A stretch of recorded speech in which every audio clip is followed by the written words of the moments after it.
My name is Letlhokwa Mpedi. I'm Vice Chancellor and Principal at the great University of Johannesburg.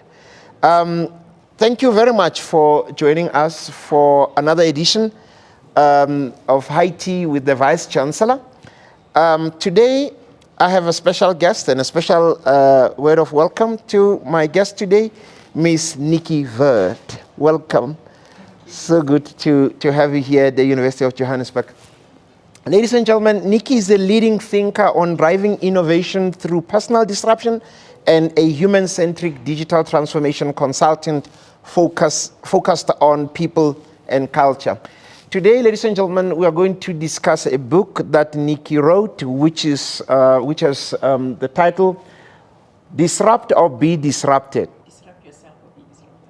Disrupt yourself or be disrupted. Now I'm changing the title, beg your pardon. It doesn't end there, ladies and gentlemen. Escape conformity, reinvent your thinking and thrive in an era of emerging technologies and economic anxiety.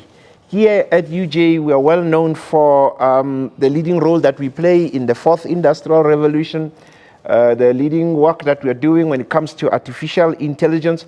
So this book is quite relevant, for UJ and for the time we are living in. The title of the book is self-explanatory, ladies and gentlemen. I must tell you, Nicky, I enjoyed this book very much because a lot of things, that you cover, these are the things that we are trying to convey, also as a university to the young minds that we are training, to our stakeholders, to our friends. And thank you so much for joining us so that we can really engage. You address issues such as job losses due to new technologies. And I like how you put it, you don't sugarcoat it. You are clear in saying that jobs will be lost. But then those that will lose jobs will stay there in the unemployment queue if they don't disrupt their thinking, reinvent themselves, and move on. Here at the University of Johannesburg, we say we don't just want to graduate job seekers, but we also want to graduate job creators. That's why I'm so glad to have these fine young minds present here today that we can engage with on this important important topic. Ladies and gentlemen, we also say we are training these fine young minds for jobs that do not exist. But they have to go out there and be able to continuously reinvent themselves. It's those that will be brave enough, that would be committed to upskill themselves, reskill themselves, that would thrive in this fourth industrial revolution. This is how I understand the book. Another important point you are making, and this I took with me, you say, listen to this, ladies and gentlemen, upskill yourself. Money grows on skills, not trees. It reminded me of my mother who would say, hey, money doesn't grow in trees. Now I must tell her that no. Money grows on skills as well, And in this book, ladies and gentlemen, I'm just giving a high level, and my takeaways, from the book is also the warnings that you sound in the book, for example, major pitfalls to avoid. For example, the entitlement and victim mindset. That is a book on its own when you talk about South Africa and South Africans. Let me not generalize, majority of South Africans. And I'm glad here we've got young minds here, we've got colleagues, of course, but this is mainly at young minds, the culture of entitlement, which is something that we're dealing with. The world owes us nothing. Growing up, I remember there were guys that would tell you that I'm going to be rich. But to say, how do you get to that status of being rich? Many never had a clear plan, or a person doing not much, but expecting to get results. So that culture of entitlement and victim mindset, something that we have to avoid, as you clearly state in the book. There's also another important point, take away from me was that, and I quote you, Nicky, you say, an entitled person waits for recognition or reward instead of actively seeking solutions to their problem. I think this world will be a better place if we have more people who are seeking solutions to the problems more than those that are waiting for recognition or for a reward.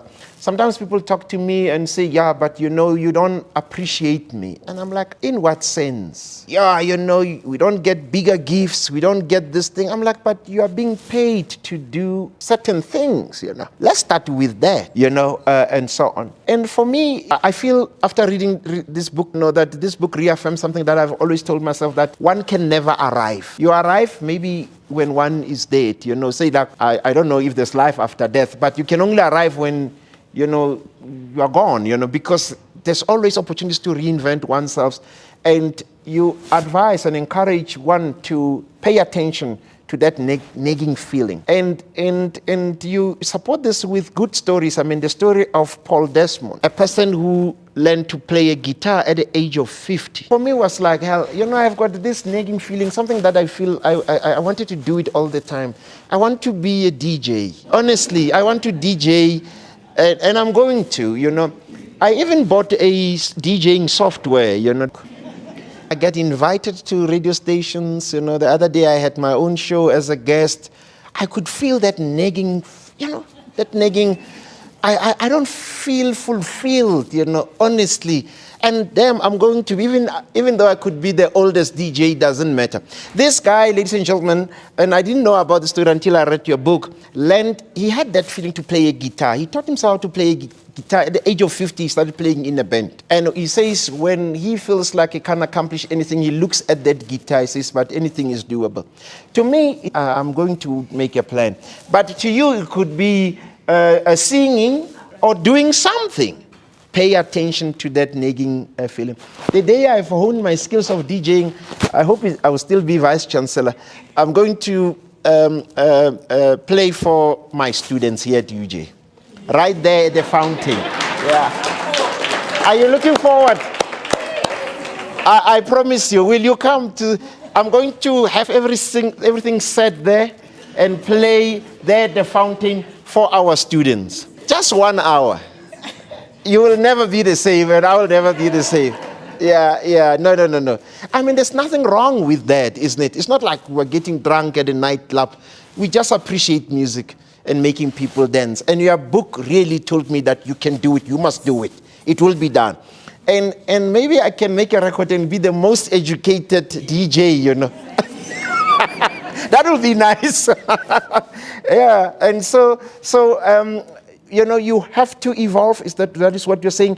And how many people do we? Because at my village, I can bring people, lots who are even brighter and hardworking, more hardworking than me, but who never had the opportunity that I had to be sitting here with you. And you emphasize this thing that, yes, you could grow under challenging circumstances, but that is not the end. You share a story of who we are. We love comfort zones. You know, sometimes say, no, it's not doable until you start.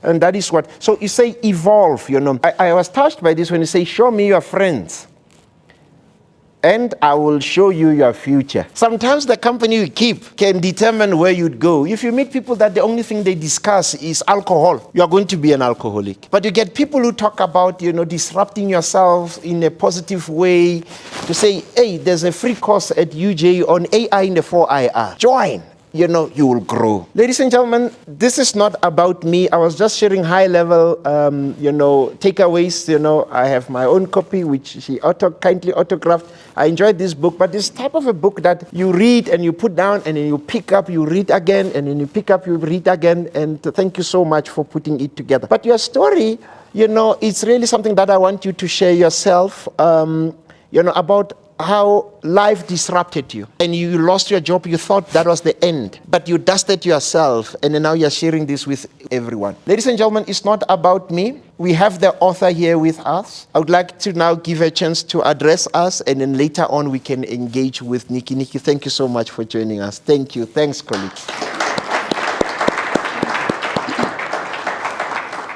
Okay. Is this on? No. Okay.